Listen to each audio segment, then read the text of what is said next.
I had an epiphany in therapy, and my therapist gave me a fist bump, which she doesn't usually, touch me and stuff, and she also kicked my foot, like as she was getting up to schedule next week's appointment, she kicked my foot, like, look at you.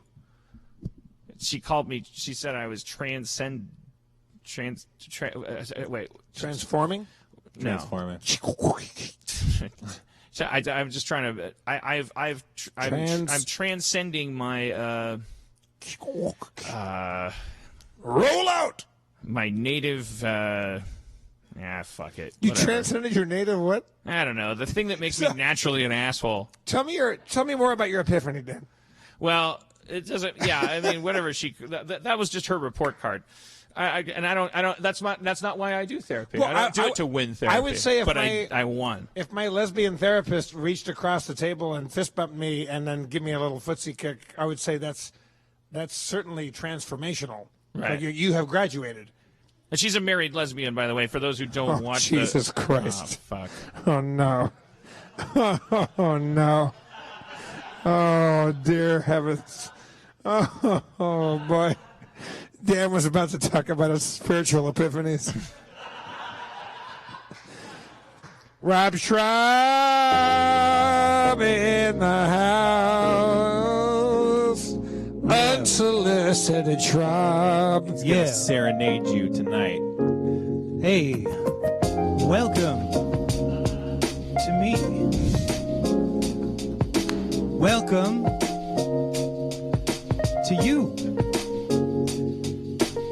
Welcome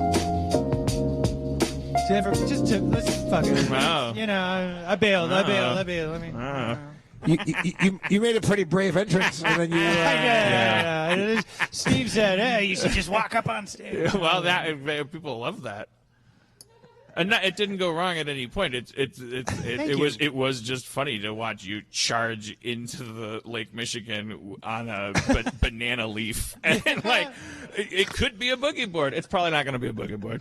Like you charged into it. Yeah.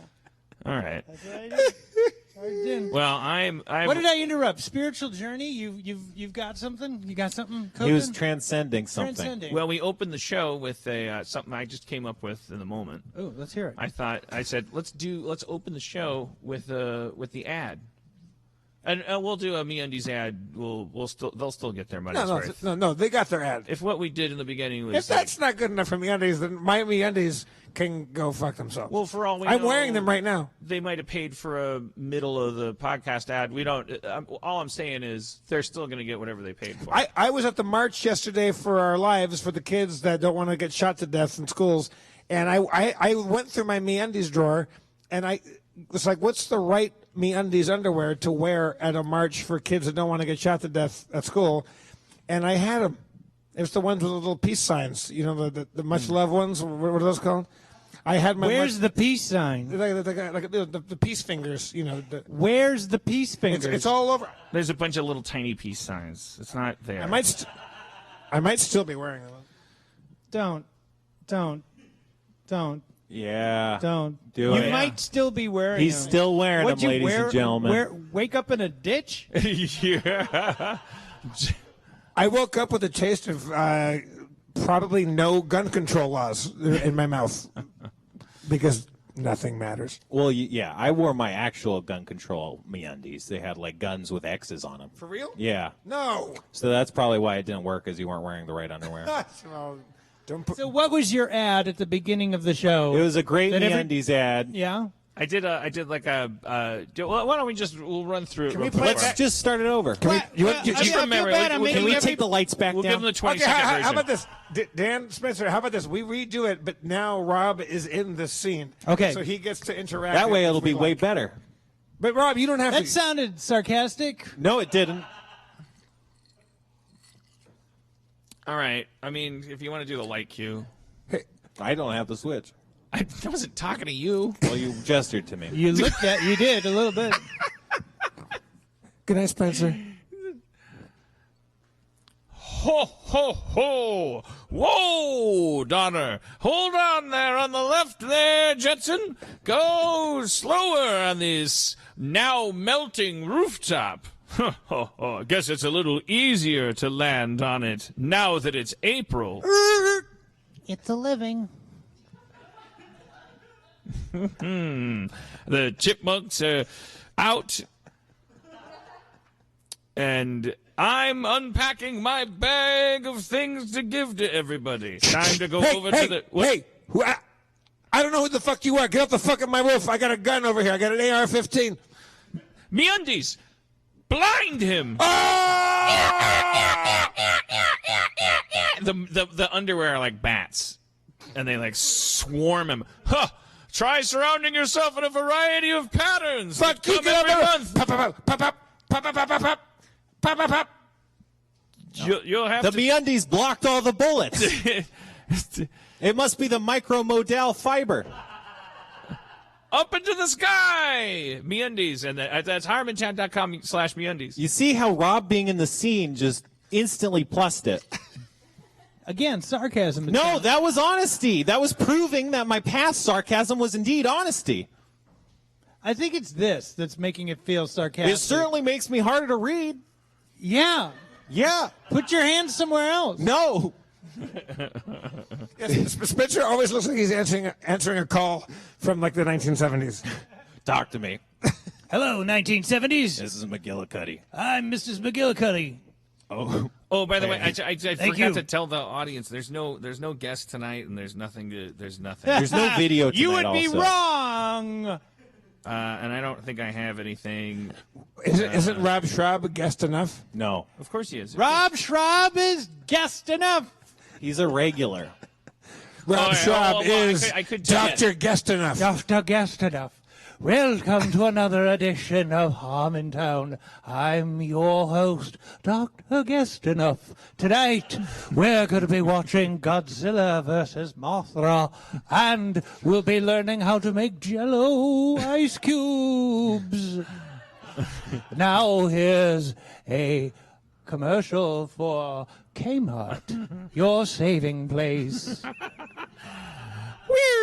Ma'am, do you know why I pulled you over? No, I don't, officer. It's because you didn't get these savings at Kmart. Oh, Shirt ripped open. look at the size of those big savings. All this week at Kmart, 20% off all brands and competing brands. Oh, For a okay. total of 40% off of each brand. Look, can I- Sub-brands are an additional 5% off. God, I'm so elated. It's a cumulative effect, so if you get 3 sub-brands, you'll have a total of 15% off of brand-related numbers. I have a coupon for motorboating. Put it in your life. Put it in Kmart. Oh, shit. Oh, no. It's MeUndies. Okay. All right. So that's how that would have gone. Right. All right. Well, the epiphany that I had in therapy was that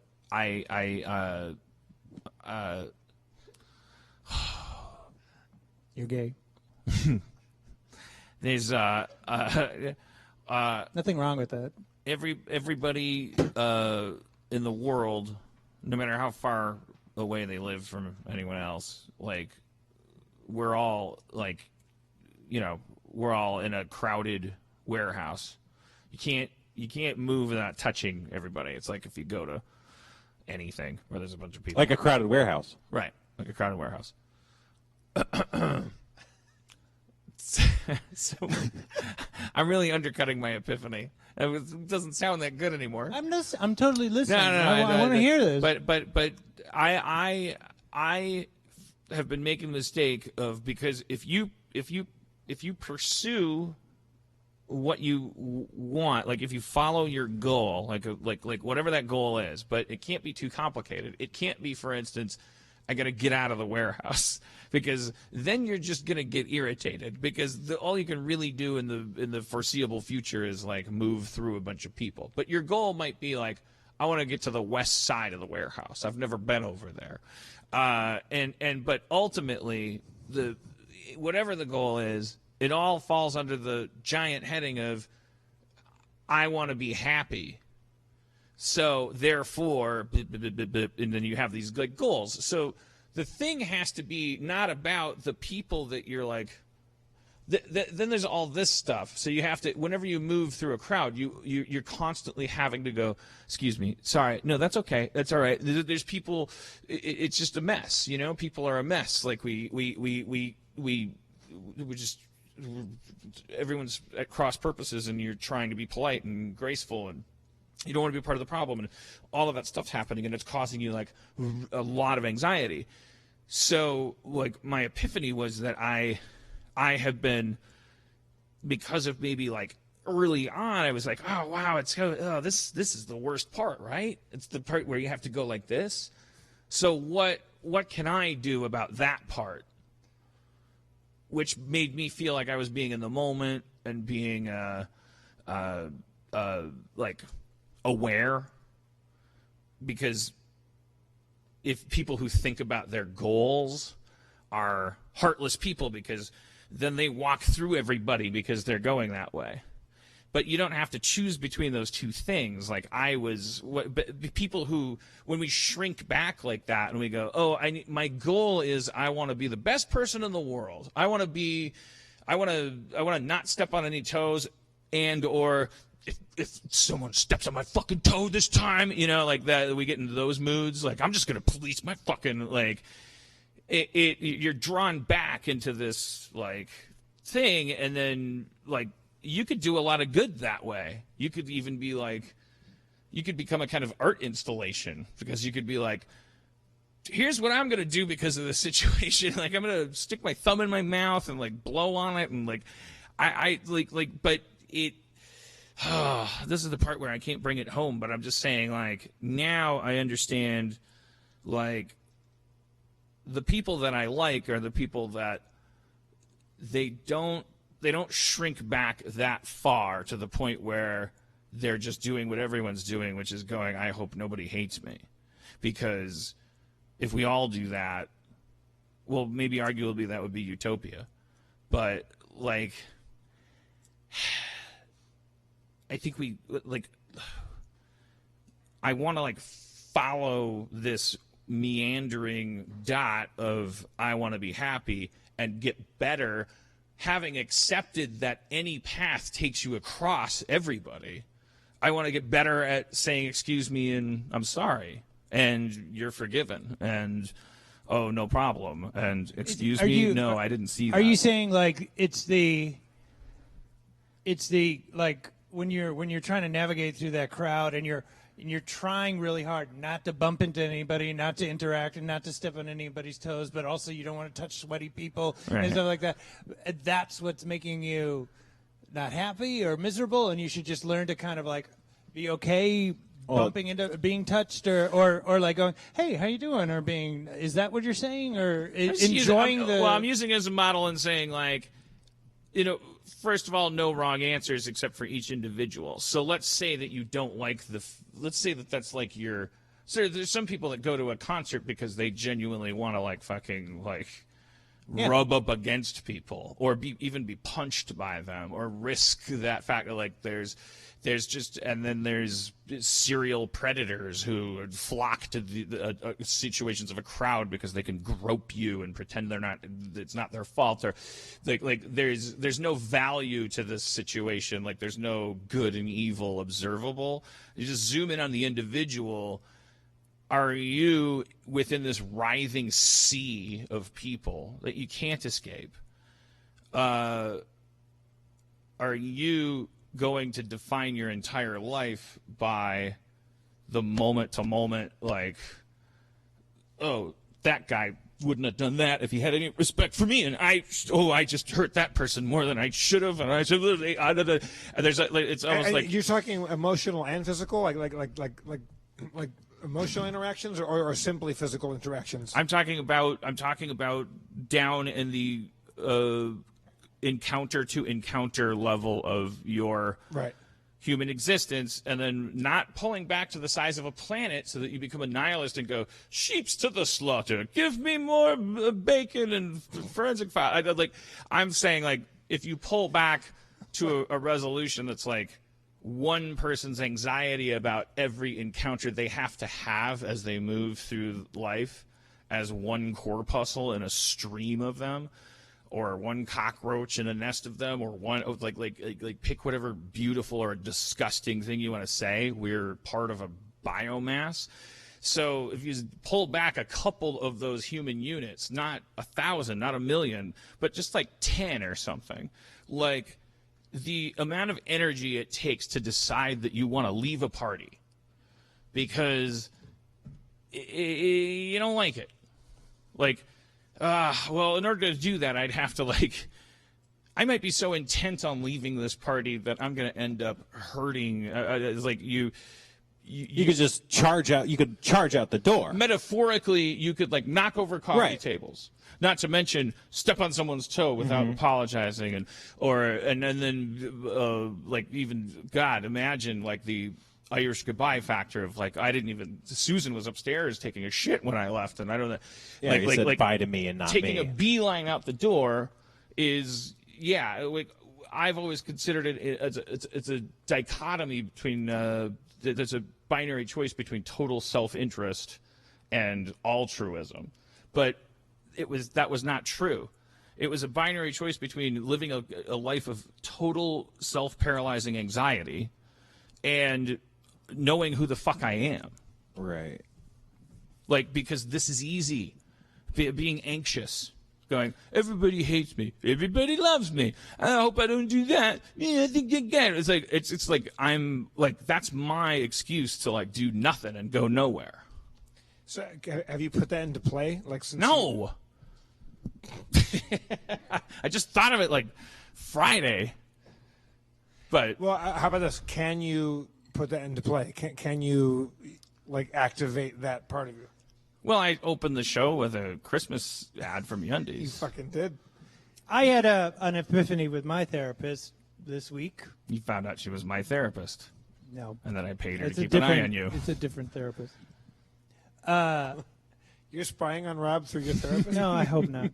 That'd be so funny. That'd be amazing. If you paid a therapist to, like, somehow, like, you did, like, a fucking Inception thing, or no, not Inception. Sir, that goes against the game Michael Douglas thing that led them to their that therapist. goes against my Hippocratic oath. Everybody has a price. Yeah. And you paid so much that she's just now gathering shit on Rob. Yeah, or honestly, if they're a therapist and they said, like, don't you think this is kind of unhealthy? All you have to do is say, or is it so healthy? ... And then they'd be like, I can't. Got me there. I'm required to consider that possibility. I'm a therapist. What was your epiphany, Rob? Well, I think it's similar to what you're saying, if I'm hearing you right, Dan. It's like, because I've been telling her about, like, what I'm going through, like, creatively, and how I'm just, like, I wake up every morning going, it's over with, and I'm tired, and I'm just sad, and I don't have the juice anymore, and it's not fun. And she says, oh, it's like if I'm alone, and Kate's been out of town all week, so I've been really kind of just like phoning in my life and sleeping all day and eating like shit, and I just have, like, the voices in my head are just being the critical mind. Yeah, the critical mind is, like, just, like, you know, on overload, and so she was, like, saying that, like, the critical mind is well, it goes back to being like the lizard brain in your head, where it's like saying,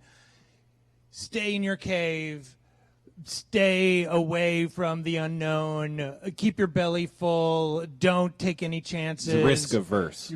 Yeah, exactly. Don't do any of that because it makes you survive. The biological Fed has set the interest rates higher. Right. So to speak. And then, like, add like that's all, like, our, like, ancient, you know, primitive instincts already in our head, then add on top of, like, trying to being socially domesticated and all that, and voices of your parents and teachers. Capitalism. Yeah. And so she was like saying, like, could you befriend that voice in your head? You know, could you befriend it? Because really that voice in your head is a friend, is somebody who cares about you, that's only trying to protect you. Like when it's like, don't dream too big. Don't dream too big, or because why is that voice telling you that? Because it doesn't want your heart to get broken. But in order to achieve what you really want to do, you have to risk that. Mm-hmm. And so if you could have a conversation with that voice in your head and say, hey, listen, thank you.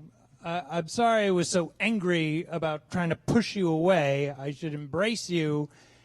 I know you're only... I was just trying to help. Bruce Willis. Yeah. He's the lizard I know man. you're trying to look out for me. Yeah. But sometimes I got to run over the glass. Yeah, don't you ever think if Bruce Willis is your critical voice, maybe you should take it seriously? Yeah. No? No, I should. I mean, if Bruce Willis was my critical voice, I would be like... This whole tower's going to go down, buddy. Yeah. Oh, what do you want me to do? Just sit here and watch it happen? No, I don't want you to sit there. I want you to... What do I do? I don't know. You're asking me? Hold tight. Wait for the police. You asked for excitement. Uh-oh. It's a Hudson Hawk trailer. Well, I thought I was trying to be poignant in that the critical voice that doesn't. It's not always the Noid from. That's the thing, is like, I think that's what we're afraid of confronting, is that, like, oh, but yeah, but my critical voice is actually, it's not a ugly booger man from a car lot commercial where it's like, I hate high prices or low prices or whatever that guy would hate. It's more like the Little hate Caesars savings. guy. He probably hates high prices. Yeah, I love high prices. I love them, or I am high prices. A booger man would probably hate low prices. I think this is from, if you haven't seen it, watch the early Robert Zemeckis film starring Kurt Russell, Used Cars. They do a commercial in it, and the guy has to play high prices. Oh, no. Yeah. How does he play it? I think I remember him as looking like a Fruit of the Loom guy. I can't remember what the costume was, but he had like come out, and then like they did like a squib effect, like high prices, fuck you, and they blow him up with a shotgun or whatever, and it's all like squibs and blood and stuff, and it's like, these guys are underdogs, like they're too effective at selling used cars. Yeah, they're too effective. So yeah, so I mean, putting it that way, like befriending the critical mind and realizing that it's actually something that doesn't hate you and doesn't want you to fail. It's just trying to protect you. And so when that voice or that attitude is in your head, she's like, get into the habit of saying, thank you, I understand. Go fuck yourself. No, you can't be mean. No, being nice, just like, It'll I come back understand you're trying stronger. to help me here, but this, and usually I would like pay attention to you, like not run out into traffic, not eat bad food, or it's time to get out of bed or whatever, but this is a time where I need to risk being hurt. I think the pain is worth it, so I'm going to need you to just trust me on this one. And then, and if in the voice, if you know it well enough, we'll go, okay, I'm here if you need me. And just that. That's beautiful. I love that. And it really it started thinking of it that way. It really started kind of reprogramming a lot. Yeah, I can think like that. That's a wonderful idea. Like I used to draw a lot, but I don't draw anymore because the reason I don't draw is I think I'm bad at it now. Yeah, because something in your head saying, why are you doing this? Why are you doing this? You know you're just going to draw the same stupid shit you always draw. But I need to befriend that voice and say, well, let's just try. Yeah. Let's what's the worst thing that could happen? The only if I just way to start get drawing? better at it is to keep practicing it. So why don't you be quiet for a bit or watch me? Or if I fail, guess what? You're right. But Yeah. who cares? The same. Or tell me how to make it better. Yeah. Like say, like if it's like, oh, your cross hatching's bad, or your gesture. Okay, well that's something I will concentrate on instead of just like going, it's over with. Don't even try, because what the lizard brain is trying to do. It's like It's don't interesting go you're into saying, the like, dark forest. A lot of times we get programmed to go like, you gotta punch that no you can't voice in the face, and it's like that actually could be that lizard, like, to the extent that it wants you mitigated, i.e., like that's what a sheepdog does. It's like kind of vaguely threatens the sheep because it loves them, wants to keep them in a certain area, along a certain path, and so getting mad at it actually is part of its function. Whereas if you were a sheep and you wanted to, maybe supersede a sheepdog's authority because maybe you're a sheep that wants the herd to go in a different direction, the actual practical thing to do would be to not like tangle with the sheepdog, but to like go around behind it and bid it good day and be nice to it. What, you want me to go over here? Okay, Yeah, good. Sounds like a good idea because you probably. Hey, know how better long than have you been a sheepdog? Like it's kind of crazy because you look kind of like a sheep. Like your fur is like my fur, but they don't turn yours into sweaters. I was like, is that Jeremy over there? And you just kind of like, you're not enemies with the critical voice. The threshold guardians can be tamed by assimilation. I think that there's, like, on a pseudoscientific level or whatever, I think that what you're talking about is the survival mechanism associated with fight or flight, which is associated with heightened state of emotion, states of panic. Yeah. And I think that when you engage in an emotional, angry, traumatic way to those feelings on an emotional level, like you would if someone was telling you you're shit at everything, it gets you into a more emotional state, which is more prone to that part of your brain, whereas what you're describing is a very rational, it's the other part of your mind, the societal kind of control part of your mind that's not at all. It's divorced from that lizard part. And it sounds like you're intentionally not trying to channel those pathways that reinforce what the negative stuff is saying, and you're instead choosing pathways that take you away from that. So when you say you're reprogramming, what you're doing, it sounds like, is actively reprogramming the way you're thinking. It's also a very subtle, simple idea, is that befriend the part of you that argues with yourself. The thing that you think hates yourself when you go, like, a lot of people are going, oh, I hate myself or whatever, because the critical mind is like going through every little piece of your life, every second of your life, going, you did that wrong, fucked up, what a new, you're going to wear that? What's that on your face? That sounds like a fan. That sounds like a big fan. Yeah. You've got like a Reddit in your head that's like, that is like saying everything you do is a piece of shit or whatever. But the reality is those voices on Reddit are your biggest fans. Otherwise, they wouldn't be paying attention to every second of your life. But a lot of us, well, just speaking of me, we're all monkey dogs when we come out of our mothers, and we're just like eating food and rolling around, and we wouldn't dress or bathe unless somebody went, no, stop it, and so. You learn how to become a civilized human being by being told, no, stop it. Robbie, no, now, stop it.